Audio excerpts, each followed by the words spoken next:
8절입니다. 또 여호수아가 아침 일찍 일어나서 그와 모든 이스라엘 자손들과 더불어 시딤에서 떠나 요단에 이르러 건너가기 전에 거기서 유숙하니라.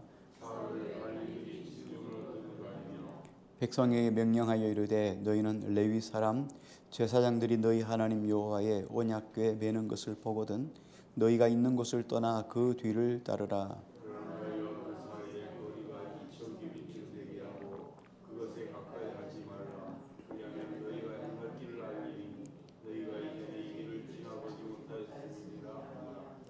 여호수아가 또 백성에게 이르되 너희는 자신을 성결하게 하라.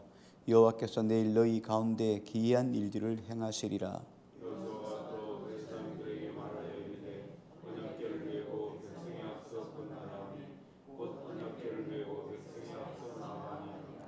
여호와께서 여호수아에게 이르시되 내가 오늘부터 시작하여 너를 온 이스라엘의 목전에서 크게 하여 내가 모세와 함께 있었던 것 같이 너와 함께 있는 것을 그들이 알게 하리라.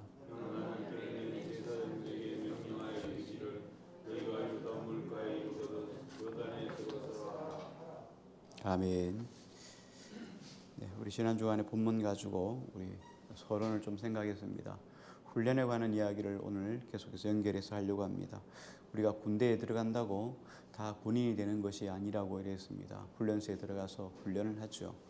여러 가지 제시 훈련도 하고 무기를 사용하는 것도 훈련하고 전쟁에 필요한 일들도 훈련을 합니다. 그런데 더 중요한 것은 정신 개조이죠. 일반인으로 살아갔다가 군인 정신을 회복하는 거예요. 우리도 마찬가지입니다. 그리스도인이 된다는 것은 그리스도의 사람으로 바뀐다는 것을 의미하죠. 그리스도의 사람으로 바뀌지 않으면 하나님께 쓰임받지 못하기 때문이죠. 그래서 하나님께서 이스라엘 백성들을 훈련해서 가나안 땅으로 인도해 가기를 원합니다. 그래서 하나님께서 그 가나안 땅에서 어떻게 승리할 것이고 어떻게 인도함을 받을 것인가에 대해서 먼저 하나님이 이스라엘 백성들을 훈련하기 위해서 가장 첫 번째 훈련 이제 앞에 서게 됐죠. 그래서 오늘 말씀을 통해서 보면 훈련은 이스라엘 백성들이 훈련하는 것은 여러 가지가 있어요. 오늘 말씀을 통해서 주시는 것들 보면은 여러 가지가 있는데 첫 번째 훈련을 보면 장애물을 어떻게 극복할 것인가 하는 장애물 훈련이에요. 여기 보면 요단강을 보면 하나님이 지금까지는 다 순탄하게 길을 다 열어줬잖아요. 그들이 음식이 떨어지면 만나를 주셨고 물 떨어지면 반석을 명하여 물을 내주기도 했고 불 구름 기둥으로 하나님이 인도해 주셨어요. 지금까지는 그렇게 계속 쭉 해오셨거든요. 그런데 이제 가나안 땅에 들어가는 것은 직접 요단강을 열어야 돼요. 요단강을 직접 열어야 되기 때문에 하나님은 그들에게 가장 첫 번째 장애물이 뭐냐면 요단강이에요. 이 요단강을 건너는 것이 첫 번째 장애물이에요. 하나님은 이 요단강을 건널 때 이 요단강을 어떻게 건널 것인가에 대해서 앞에서 지금 자세하게 말씀을 드렸죠. 우리 지난 서론에 말씀을 드렸습니다. 온 땅에 여호와의 언약궤가 제사장들이 언약궤를 메고 쭉 갑니다. 가서 요단강에 발을 내디디면 요단이 갈라지리라. 언약궤를 쫓아서 2000규빗 한 1km 정도 떨어지고 나서 백성들이 그들을 따라간다. 그렇게 이야기를 했죠. 하나님은 이렇게 계획들을 다 이야기하면서 이스라엘 백성들에게 어떻게 그 강을 건널 것인가에 대해서 이야기를 하고 있죠. 이게 왜 이들에게 이런 계획을 하나님이 먼저 주시고 그 계획을 따라 순종하게 하셨는가 하면 앞으로 이스라엘 백성들이 해야 될 일들이 너무 많기 때문에요. 요단강을 건넌다고 모든 것들이 다 작전 종료 이렇게 끝나는 게 아니에요. 요단강을 건너가면 전쟁을 해야 됩니다. 여리고성도 있죠. 아이성도 있죠. 그리고 수많은 그 가나안 땅의 부족들, 원주민들하고 전쟁을 치러서 그들을 다 쫓아내야 돼요. 다 쫓아내기만 해야 합니까? 또 쫓아내고 난 다음에 땅을 분배를 받아야 하잖아요. 분배받는 걸로 끝납니까? 분배받고 나서 그 주변에 있는 적들, 주변에 또 가나안 족속들 외의 족속들 밑에 블레셋도 있고 에돔, 모압, 암몬 쭉 많은 사람들이 있잖아요. 이런 사람들을 어떻게 계속해서 이길 것인가? 이거는 여기에 훈련에 달려 있어요. 그래서 이 훈련을 첫 번째 훈련을 잘 꿰야지만 그 다음부터 훈련이 쉬워지기 시작하는 거죠. 그래서 하나님께서 제일 먼저 이 훈련을 하기 위해서 이제 요단강을 건너가게 하시는 것이죠. 우리 신앙생활도 마찬가지인 것 같아요. 하나님께서는 우리가 살아가면서 신앙생활 하는 동안에 어려움이 늘 있잖아요. 근데 그 어려움을 그냥 일반적인 삶으로 해결하는 것이 아니라 신앙의 훈련을 통해서 이것들을 이겨가기를 원하죠. 큰 그림을 그려놓고 우리를 이끌어 가시는 것을 보게 돼요. 우리가 예수 믿으면 뭐 이렇게 이야기를 하죠. 뭐 그 세상에 광고에 보면 뭐 이제 고생 끝 행복 시작 뭐 이렇게 이야기를 하죠. 실상 신앙생활은 어떤 의미에서는 지금까지 가지고 왔던 어떤 그런 훈련하고는 또 다른 차원의 훈련을 해야 돼요. 예수 믿기 때문에 교회에 나오기 때문에 내가 겪지 않아야 될 훈련을 또 겪는 거예요. 세상에서는 내가 싫으면 안 하면 되는 거예요. 싫은 사람 안 만나면 되는 거예요. 세상에서는 그래. 그런데 교회 안에서는 안 만날 수가 없고 안 할 수가 없는 일들이 우리 앞에 놓여 있단 말이에요. 그러면 어떻게 해요? 내가 극복해 나가지 않으면 포기해야 돼요. 근데 포기하면 안 되잖아요. 그러니까 극복해 나가야 돼요. 그러니까 예수 믿는 것 때문에 우리가 당해야 되는 고난이, 내가 겪어야 될 고난이 또 따로 있는 거예요. 근데 어쨌든 이 고난을, 이 훈련을 잘 해야지만 어떤 고난이 와도 너끈히 감당할 수 있는 사람이 되는 거죠. 자, 그래서 우리에게는 이런 믿음, 이런 훈련이 필요합니다. 하나님은 우리에게 이런 일들을 만나면, 이런 고난을 만나면 이것들을 잘 감당할 수 있도록 하기 위해서 하나님 우리에게 훈련하는 건데, 근데 훈련은 한 번 한다고 다 끝나는 게 아니죠. 가끔씩 보면 헬스장에 이제 새로운 사람들이 오잖아요. 헬스장 보면 사람들이 운동, 체중도 빼고 좀 근육, 남성의 그 식스팩 이런 거 다, 그렇죠, 다 로망이 있잖아요. 남자들이 그런 걸 다 하기 위해서 헬스장에 와요. 그러면 그 한날에 다 하는 거예요. 한날에 뭐 한두 시간씩 막 헬스를 하는 거예요. 그리고 집에 가면 막 가슴이 딱 이렇게 가슴을 딱 열면 식스팩이 팍팍팍 생기는 걸로 생각하는 거예요. 그 다음날은 사망이죠. 못 나옵니다. 그 다음날 헬스장 못 나와요. 몸살 나가지고 못 나오는 거예요. 그래서 생기는 게 아니죠. 근육이라는 것은 같은 일을 꾸준히 반복해야 되는 거예요. 한 달에 되는 게 아니고 한두 달 계속 막 1년 이렇게 하다 보면 근육이 생기잖아요. 그래서 그걸 계속 들고 무거운 걸 들고 이렇게 하다 보면 거기에 근육이 점점 쌓이면서 근육이 생겨나는 거예요. 우리도 마찬가지, 신앙생활도 똑같습니다. 신앙생활도 한 번 문제 해결했다고 해서 신앙생활이 갑자기 쫙 좋아져가지고 천사가 되는 건 절대로 아니라는 거예요. 교회 나온다고 다 천사 되는 거 아닙니다. 그렇죠? 우리가 다 그렇잖아요. 우리가 교회를 다닌 지가 뭐 수십 년이 지나도 천사가 됐습니까? 여전히 똑같아요. 신앙생활의 연조는 많아졌는데 성격이나 성품은 그대로일 때가 많아요. 그렇죠? 원초적 본능처럼 이건 잘 안 바뀌는 게 너무 많단 말이죠. 우리 신앙은 끊임없이 그래서 똑같은 성품, 똑같은 성격을 가지고 있지만 그것들을 드러내지 않고 하나님 앞에서 자꾸만 단련하고 연단을 하는 거예요. 그래서 온유해져 가는 거죠. 온유라는 말이 그죠? 내가 착한 심령을 가졌다 이 말이 아니에요. 온유라는 말의 원뜻 안에는 어떤 것이 있냐면 야생마가 길들여졌다는 말이에요. 본성은 야생마예요. 그런데 더 큰 힘에 의해서 억어되었다. 통제를 받는다는 거예요. 우리가 성질이 없겠습니까? 그런데 하나님의 은혜로 통제를 받는 거예요. 하나님의 은혜를 딱 놓으면은 우리는 야생마 기질이 나오는 거죠. 그래서 끊임없이 은혜에 매여 있기 위해서는 어떻게 해야 돼요? 훈련해야 돼요. 훈련. 그래서 하나님이 우리를 훈련하시는 거죠. 그 첫 번째 훈련이 장애물을 또 주니까 이 장애물을 하나님 말씀대로 잘 하는가 안 하는가를 보는 거죠. 오늘 우리가 어떤 장애물이 있든지 간에 우리 인생 속에 장애물이 있을 때 살아계신 하나님을 의지하고 극복해 나갈 수 있기를 주의 이름으로 축복합니다. 자, 이 장애물에서 하나님이 장애물을 주시면서 이 장애물 요단강을 건널 수 있는 방법을 하나님이 하나하나 아주 상당하게 디테일하게 설명을 해주고 있잖아요. 자, 제사장들이 언약궤를 메라, 그리고 앞서가라, 그리고 2000규빗 뒤에 이스라엘 백성들이 따라가라. 그런데 제사장들이 언약궤를 메고 요단강에다 발을 딱 내디디면, 그러면 요단강이 흘러 넘치던 그 볼이 거두는 시기에 흘러 넘치던 물이 딱 멈춰서서 밑에는 내려가고 위에는 쫙 말려 올라가 가지고 저게 물더미가 되게 되리라. 이렇게 했어요. 자, 그 얼마나 힘이 들어요. 그 흐르는 아주 유속이 상당히 빠른 거기에 잘못 들어가면 빠질 수도 있어요. 근데 거기에 발을 내디뎌야 돼요. 그래서 이 요단강을 건너는 것을 한마디로 딱 함축을 하면 딱 한 가지예요. 순종 훈련이에요. 순종 훈련. 하나님 말씀에 순종하라는 거죠. 3절을 한번 볼까요? 3장 3절을 한번 같이 볼게요. 같이 읽습니다. 3장요. 시작. 백성에게 명령하여 이르되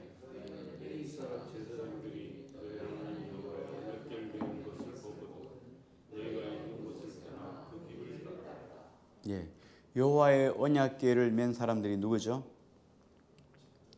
제사장들이에요. 자, 제사장들은 지도자이지요. 자, 뭐든지 어떤 일이든지 무엇이든지 마찬가지예요. 다 프론티어가 힘들어요. 앞서가는 사람이 힘들어요.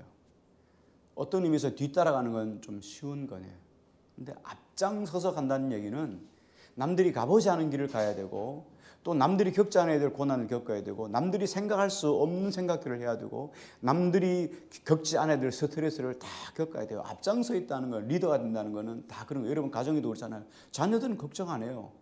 그렇죠? 자녀들은 걱정 안 해요. 자녀들 뭐 먹는 거 뭐 걱정합니까? 밥 먹다가 그냥 밥 먹다가 밥 남기고 그러면 야 임마 옛날에는 엄마 아빠 다 굶었어요. 그러니까 엄마 보고 엄마 우리 아빠 불쌍하다. 이렇게 하는 것처럼 말이죠. 부모들은 걱정하지만 자식들은 걱정하지 않아요. 리더가 그만큼 앞장서는 사람은 그만큼 늘 힘이 들어요. 뒤따라가는 사람은 상대적으로 어떤 의미에서는 조금 앞서가는 사람보다는 좀 쉬울 수 있어요. 근데 하나님이 제사장들에게 백성들에게 다 이야기를 하면서 제사장들이 궤를 메고 가면 너희는 뒤따라가라 이 말이에요. 백성들에게 명령하겠잖아요. 3장 3절에 백성들에게 명령하여 이르되 너희가 레위 사람 제사장들이 언약궤를 메는 걸 보거든 너희가 있는 곳을 떠나 그 뒤를 따라가라. 자, 그리고 뿐만 아니에요. 제사장들에게 또 명령했어요. 8절을 한번 볼게요. 같이 읽습니다. 시작.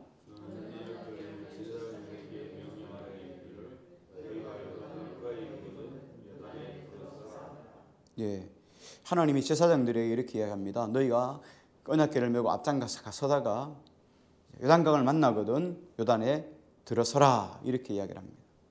다시 말하면 뭡니까? 너희 앞에 서서 언약궤를 메고 가지만 가다가 요단강을 만나면 큰 두려움이 있을 거라는 거예요. 얼마나 두렵겠어요. 몸에 거두는 볼이 거둔 시기라서 물이 콸콸콸 흐르는 넘칩니다. 제 방에 물이 넘쳐가지고 콸 차는데 그 깊이가 어떻게 될지 모르고 유속이 얼마나 빠른지 위에서부터 상위에서 물량이 많으니까 강을 넘치는 것 아니겠어요. 그러니까 강이 물량이 많다는 얘기는 유속이 빠르다는 얘기죠. 거기에 발을 내디디면 떠내려갈 수 있어요. 뭐 언약궤가 얼마나 무겁다고 그렇죠. 그 둥둥둥 떠내려갈 수 있거든요. 그런데 하나님이 발을 내디디라 이렇게 이야기했어요. 한마디로 뭡니까? 순종하라예요. 다른 거 없어요. 순종하라. 자, 전략이 하나님이 그냥 요단강 천방에서 말이죠. 그냥 모여가지고 제사장들이 모여가지고 기도회를 하라든지 말이죠. 뭐 철야를 하라든지 금식을 하라든지 이렇게 했으면 오히려 더 쉬울 거예요. 하나님이 그런 전술 전략 하나도 없습니다. 그냥 발 내디디라. 하나도 없어요. 아무것도 없어요. 발 내디디라. 그러니까 그냥 발만 내디디면 되는 거예요. 간단한 문제죠. 자, 우리의 생활도 우리의 삶도 뭐 동일한 것 아니겠습니까? 하나님은 우리를 향해서 이렇게 이야기를 합니다. 하나님은 우리를 내 백성이라고 합니다. 자기 백성이다 이렇게 이야기를 하죠. 세상은 우리를 향해서 뭐라고 부릅니까? 예수쟁이들 혹은 그리스도인들, 그리스도의 사람들, 그리스도인들이라고 해요. 하나님은 우리를 향해서 내 백성이라고 이야기하고 세상은 우리를 향해서 그리스도인이라고 이야기를 합니다. 그러니까 하나님 편에서 봤을 때는 우리가 하나님의 백성으로서 살아가야 될 방식이 있는 거예요. 너희는 그래 살면 안 돼. 너희는 나의 말씀대로 살아갈 방식이 있다 하고 하나님 우리에게 말씀을 주신 거 아니겠어요? 그죠? 하나님 말씀은 우리가 이 땅 가운데서 하나님 백성으로 살아가야 될 삶의 방식이에요. 우리가 이걸 제껴두고 내 방식대로 살면은 우리 하나님 나라 백성이 아닌 거죠. 하나님 나라 백성은 하나님 나라 백성으로 살아야 될 삶의 방식이 있어요. 반대로 세상은 우리를 그리스도인이라고 본다 그러잖아요. 세상 쪽에서 봤을 때도 마찬가지예요. 우리는 그리스도인으로서 살아가야 될 방식이 있어요. 그렇잖아요. 그리스도인으로 살아가는데 우리가 거짓말을 하고 그러면 야 저런 거였어? 이렇게 세상이 실망하죠. 세상 사람들이 우리에게 기대하는 그리스도인의 삶의 방식이 따로 있단 말이죠. 우리가 세상 사람들이 살아가는 방식대로 살아가면 안 돼요. 세상은 경험에 의해서 살아가고 처세술에 의해서 살아갑니다. 우리도 교회 안에서 처세술을 가지고 살아가고 경험으로 살아가면 안 된다는 거예요. 우리는 하나님이 주신 방식이 있어요. 말씀이라고 하는 방식이 있고요. 세상이 우리에게 요구하는 그리스도인이라고 하는 방식이 있다는 거예요. 그 방식대로 살아야 세상 속에서도 존중을 받고 하나님이 기뻐하는 사람이 되는 거죠. 그래서 하나님께서 우리에게 순종이라고 하는 훈련을 시키는 거예요. 우리가 우리 멋대로 살아가면 하나님 나라 백성이 될 수 없잖아요. 그러니까 하나님 나라 백성으로 삶을 살기 위해서는 하나님이 하나님 나라 백성의 삶을 살도록 훈련시키는 거예요. 열왕기하 5장에 보면 그 북쪽에 이스라엘 쭉 북쪽에 보면 그 아람이라고 하는 나라가 있습니다. 이 아람 나라가 상당히 그 당시에는 이스라엘하고 상당히 적대 관계예요. 그리고 이스라엘보다 상당히 강력한 나라예요. 이스라엘은 뭐 눈치만 보는 거예요. 거기서 봐주면 그냥 나라가 안전한 거고 거기서 건들면 어려운 거예요. 우리도 그렇잖아요. 뭐 중국 쪽 이런 쪽에서 한번 건들면 경제가 휘청할 수 있잖아요. 봐주면 또 살아가죠. 강대국에 끼어 있다는 건 이런 거예요.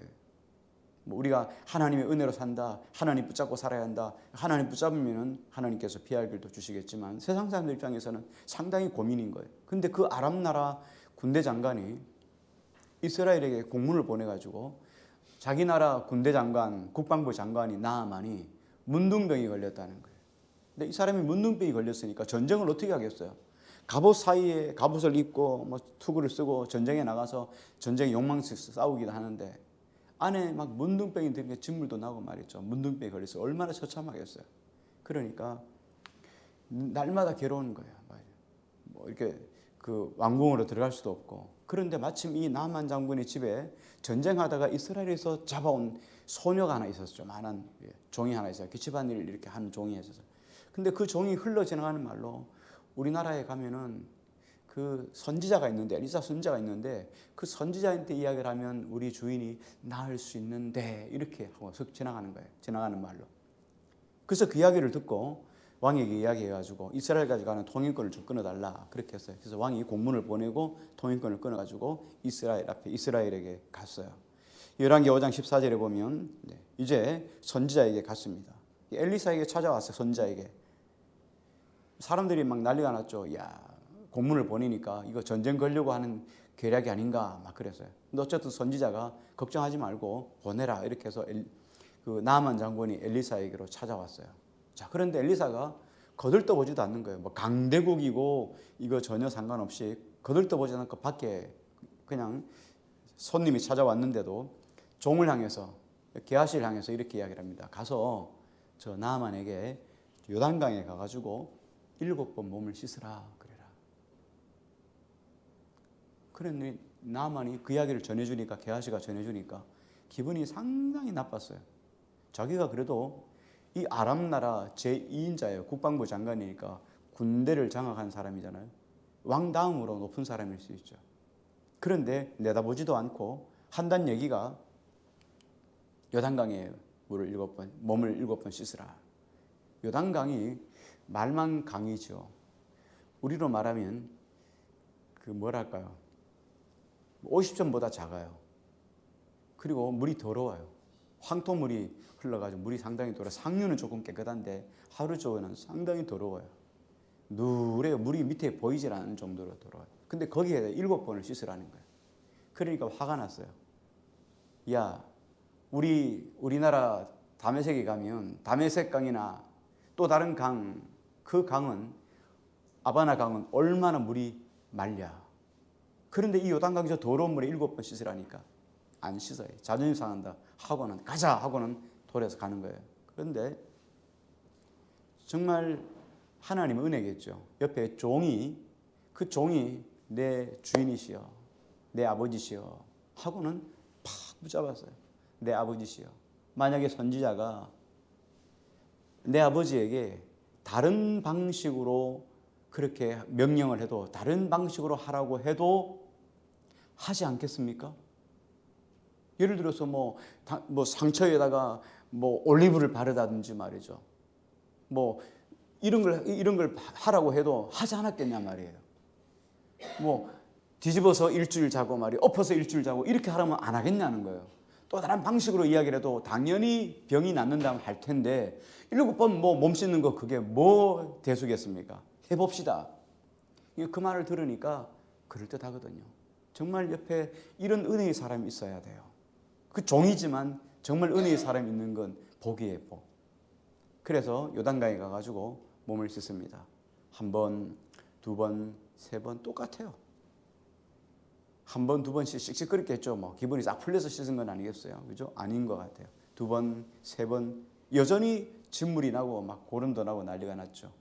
5번, 6번, 7번 씻고 올라오는데 몸이 깨끗해진 거예요. 자, 이럴 때 우리는 할렐루야 이렇게 하는 겁니다. 하나님께 영광을 돌립니다 이렇게 하는 거죠. 자, 한번 해볼까요? 7번째 씻고 나오는데 몸이 깨끗해졌어요. 예, 이럴 때 할렐루야 하는 거예요. 예, 하나님께 영광을, 주의 이름 찬송합니다. 와, 놀라운 일들이 났어요. 자, 그러면 한번 우리가 이 문제를 더듬어 보는 거예요. 요단강이 허음이 있을까요? 요단강 물이 좋은 물일까요? 제가 처음에 이스라엘 성지순례를 노예에서 이렇게 가가지고 요단강 물을 이렇게 물병에다가 500ml 물병에 떠가지고 그 물 가지고 유아 세례를 줬잖아요. 환희하고 주영이가 그때 딱 끼어가지고 2 아이한테 줬어요. 요단강 물로 이렇게 세례를 줬어요. 제가 모를 거예요. 다 잊어먹었을 거예요. 그 요단강 물입니다. 요단강 물이 뭐 신비한 건가요?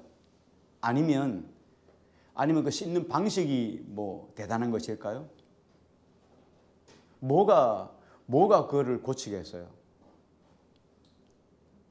예, 하나님이 고치겠는데 하나님이 고친 건 알죠. 근데 뭐 하나님이 뭘로 도구를 삼았냔 말이죠. 예? 물도 아니고 뭘로 했다고요? 그렇죠. 예. 여기서 말씀하신 건 순종이에요. 7번 씻으라. 7번 씻었더니 그대로 치유된 거예요. 순종이 치유하게 만든 거예요. 하나님이 우리를 다 하시죠. 하나님이 다 하시죠. 하나님이 다 하는 건 알아요. 근데 하나님이 어떻게 하실 건가 하는 건 우리가 모르잖아요. 다른 거 없어요. 하나님 말씀에 순종하면 되는 거예요. 여기서 하신 것은 바로 이거예요. 오직 순종이라는 거예요. 그래서 우리가 필요한 게 뭐냐? 범사의 모든 일에 순종하는 훈련을 하는 거예요. 순종이라는 거 정말 힘들어요. 왜냐하면 우리가 하나님 앞에 살아가지만은 내 스타일이 있거든요. 내가 생각하는 방식이 있거든요. 내가 원하는 규격이 있거든요. 내가 원하는 스타일이 있거든요. 내가 원하는 형식이 있거든요. 근데 그 형식, 스타일, 방식 다 깨트리고 하나님이 원하는 방식으로 한다는 건 너무 힘든 거예요. 나만 장군이 말한 거죠. 야, 다메섹 강이 더 깨끗해. 거기 씻는다면 거기 더 깨끗한 강에 씻는 것이 더 유익하지 않겠냐는 거예요. 근데 요단강이고 다메섹 강이고 그게 중요한 게 아니에요. 선지자가 하나님께서 선자를 통해서 7번 씻으라 그랬다면 순종해 보는 거죠. 다른 거 없어요. 말씀에 순종했더니 그대로 되더라. 마찬가지예요. 하나님이 요단강 건너고 나서도 마찬가지예요. 요단강 건너고 난 다음에 하나님이 여리고성을 처음 만나잖아요. 첫 번째 여리고성 만날 때도 여리고성 건너는 방식이 뭐예요? 칼 갈란 말 안 합니다. 전술을 어떻게 하라는 말 아닙니다. 너희가 뭐 진법을 무슨 이순신 장군처럼 하객진을 하라 뭐 이런 거 아니에요. 하나님이 그들에게 요구한 건 뭐냐면 여호수아 6장에 보면 이렇게 이야기합니다. 너희가 여리고성을 함락하는데 하루에 한 바퀴씩만 돌라는 거예요. 다른 거 없어요. 소리 내지 말고 너희가 진열을 다 하고 애들이고 어른이고 다 온 이스라엘 백성들이 다 줄을 서가지고 여리고성을 도는데 하루에 딱 한 바퀴만 돌라는 거예요. 2바퀴도 아니고 딱 한 바퀴예요. 입을 딱 침묵하고 한 바퀴만 돌고 진으로 돌아오는 거예요. 그 다음 날도 한 바퀴만 돌고 진으로 돌아오는 거예요. 6일째까지 한 바퀴만 돌았어요. 그러니까 하루에 한 바퀴씩 6일이니까 6바퀴 돌았죠. 그리고 마지막 날 제 7일째 7바퀴를 돌았어요. 총 7바퀴를 돌았어요. 13바퀴를 돌았죠. 그리고 나서 어떻게 합니까? 소리를 지르라. 와 했더니 절대로 무너지지 않는 성이. 여러분 그렇잖아요. 무슨 종이도 아니고 말이죠. 종이 같으면 후 하는 소리 넘어지지만 이렇게 안전한 이 강대상이 와 소리 진다고 이게 뒤집어지겠습니까? 여리고성이 얼마나 큰지 위에 마차가 2대가 다닐 정도고 마차 2대 다니고 그 옆으로 집이 있다 그랬잖아요. 양쪽에 집이 있습니다. 그리고 또 마차가 2대가 다니니까 얼마나 넓겠어요. 그 넓은 성이 그 두꺼운 벽이 뒤집어져서 무너졌다는 것은 이건 하나님이 아니고는 할 수 없는 이야기죠. 그 하루에 한 바퀴씩 7일째 7바퀴 하나님 말씀에 순종하는 걸 기다려야죠. 자, 이게 순종함으로 인해서 여리고성이 무너집니다. 자, 그런데 여리고성을 딱 함락시키고 난 다음에 뭘 만나냐면 아이성을 만납니다. 아이성 전쟁에 올라갔다가 실패합니다. 누군가 이렇게 이야기를 하죠. 자, 여리고성 보니까 여리고성이 얼마나 큰 성이에요. 아이성은 여리고성에 비하면 조그만 성이거든요. 그러니까 아이성 올라갈 때 정탐을 해보니까 한 2-3천 명만 올라가면 될 것 같아. 다 올라가면 힘들고 하니까 2-3천 명만 올라가서 전쟁합시다. 물론 2-3천 명만 올라갔기 때문에 무너진 것도 있고 기도해보지 않아서 그런 것도 있겠지만 그거는 2차적인 문제예요. 왜 전쟁에 실패했냐? 불순종이에요. 여리고성은 순종함으로 무너졌지만 아이성은 불순종함으로 실패했어요. 왜 불순종했냐고요? 성경이 이렇게 이야기합니다. 여호수아 6장에 보면 하나님이 여호수아에게 이렇게 이야기합니다. 자, 너희는 여리고성을 무너뜨리는데 여리고성이 무너지면 다 죽게 돼. 그리고 여리고성 안에 있는 모든 것들, 사람이든 짐승이든 물건들 다 이건 누구 거냐면 하나님께 드려진 바 되어서 하나님의 것이라는 거예요. 왜냐하면 하나님의 정복 전쟁에서 첫 번째 열매, 첫 열매이기 때문에 하나님 것이에요. 그래서 하나님께 드려진 바 되었다는 거예요. 그래서 여호수아 6장 18절에 보면 이렇게 말합니다. 너희는 온전히 바치고 그 바친 것 중에서 어떤 것이든지 취하여 너희가 이스라엘 진영으로 바치는 것이 되게 하여 고통을 당하게 되지 아니하도록 오직 너희는 그 바친 물건에 손대지 마라. 6장 21절 한번 볼까요? 여호수아 6장 21절요. 6장 21절입니다. 같이 읽을게요. 시작. 그 성 안에 있는 모든 것을 온전히 바치되 남녀노소와 소와 양과 나귀를 칼날로 멸하니라. 자, 그리고 6장 24절 한번 볼게요. 시작. 무리가 그 성과 그 가운데 있는 모든 것을 불로 사르고 은금과 동철 기구는 여호와의 집 곳간에 두었더라. 자, 하나님이 이렇게 말씀을 명령을 했어요. 자, 여리고성 안에 있는 모든 것들은 하나님의 것이라는 거예요. 자, 하나님의 것이어서 생명 있는 것들, 남자, 여자, 노인, 어린아이 할 것 없이 소, 양, 나귀, 숨쉬는 모든 것들은 다 칼로 멸하고 나머지 그 안에 은금 이런 보석 이런 기금속이 있을 거 아니겠어요? 이런 것들은 하나님의 곳간에 두어라. 하나님의 집 곳간에 두었더라. 이렇게 말씀해요. 이거 하나님의 것이라는 거예요. 자, 그런데 아이성 전쟁에 올라갔어요. 근데 전쟁에 올라갔다 실패했어요. 실패한 이유가 뭐냐면 7장으로 한번 넘어가 볼까요? 7장 11절 한번 볼게요. 같이요. 시작. 이스라엘이 범죄하여 내가 그들에게 명령한 나의 명령을 또한 그들이 온전히 바치 속이고 그것을 그들의 물건들 가운데 두었느니라. 아이성 패배의 원인이 뭐냐면 하나님과 약속, 여리고성에 있는 모든 것들을 하나님께 올려드린다. 그리고 모든 짐승은 다 죽인다. 모든 사람은 죽인다. 그리고 모든 물것은 하나님의 것이다 라고 약속을 했는데 그 약속을 어기고 그 가운데 도적질해서 자기의 장막 가운데 두었다는 거예요. 그래서 아이성 전쟁에서 실패한 거예요. 불순종은 패배의 원인이 됐잖아요. 이스라엘 백성들이 가나안 땅을 정복해야 될 가장 중요한 것, 정복하기 위해서는 가장 중요한 훈련이 이 순종 훈련이에요. 왜냐하면 실패하기 쉽기 때문이에요. 순종하면 성공하고 불순종하면 실패하는 거예요. 그래서 여리고성은 순종함으로 승리했고 아이성은 불순종함으로 실패했다는 거예요. 자, 그래서 우리도 그래서 하나님이 우리를 훈련시키는 거예요. 그래서 이런 순종의 훈련이 필요한데 교회가 이런 훈련을 시키는 훈련소입니다. 신앙 훈련을 어디서 해요? 물론 세상에서도 하죠. 그런데 세상보다 더 집중적으로 훈련하는 것입니까? 교회예요. 교회에서 훈련을 받아요. 교회는 훈련소와 같아요. 아까도 이야기했잖아요. 세상에서는 만나고 싶지 않은 사람은 안 만나면 되는 거예요. 굳이 만나서 내가 상처받을 이유가 하나 없잖아요. 안 만나면 되는 거예요. 근데 교회 안에서는 안 만날 수가 없잖아요. 여러분이 교회 나와서 저 안 만날 수 없잖아요. 저 안 만나고 신앙생활 할 수 없잖아요. 뭐 다른 옆에 같이 있는 사람 교우들 안 만나고 신앙생활 할 수 없잖아요. 어쩌든 부대끼고 만나야 돼요. 그런데 부대끼다 보면은 좋은 이야기도 듣고 안 좋은 이야기도 듣고 상처도 받고 그런데 극복해야 돼요.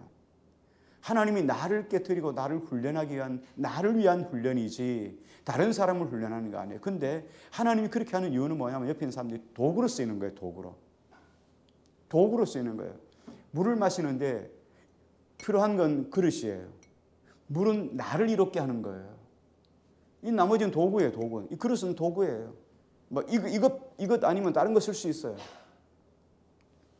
그런데 하나님이 나를 이롭게 하기 위해서 이런 도구들을 사용한다는 거예요. 그래서 교회 안에는 이런 훈련들이 계속 이루어져요. 그러니까 교회 왔더니 시험 들었더라. 이건 정말 신앙을 잘 모르는 사람이에요. 근데 교회 안에서 이런 훈련이 있어요. 이런 부딪힘이 있다. 여러분 그거 감사하시면 돼요. 잘 안 되지만 정말 잘 안 될 거예요. 힘들 거예요. 그런데 하나님은 교회에 와서 예배를 통해서 훈련을 하고 섬기는 봉사를 통해서 훈련받고 성도 안의 교제를 통해서 또 훈련받고 끊임없이 훈련을 통해서 하나님이 순종을 이루시게 하는 거예요. 자, 그런데 보십시오. 여리고성에서 승리하게 하신 하나님이 아이성 전투에서 못 이기게 하시겠어요? 그렇잖아요. 여리고성에서도 이겼는데 아이성 전투에 실패할 이유가 없잖아요. 홍해를 건너게 하신 하나님께서 요단강을 못 건너가게 하시겠어요? 그렇죠? 죽은 자를 살리신 하나님께서 병든 자를 못 치료하시겠어요? 중요한 것은 뭡니까? 하나님께 순종의 훈련이에요. 이것만 잘하면 이 순종의 훈련만 잘하면 신앙생활은 일주월장이에요. 그래서 우리가 어떤 일을 만나든지 무슨 일을 만나든지 하나님 말씀 우리가 하나님의 백성으로도 살아야 될 삶의 방식 그리고 그리스도인으로 삶을 살아가야 될 방식 순종의 훈련이에요. 자, 이 훈련 우리가 잘해서 정말 하나님 앞에 인정받는 신실한 그리스도인으로 주 앞에 세워지기를 축복합니다.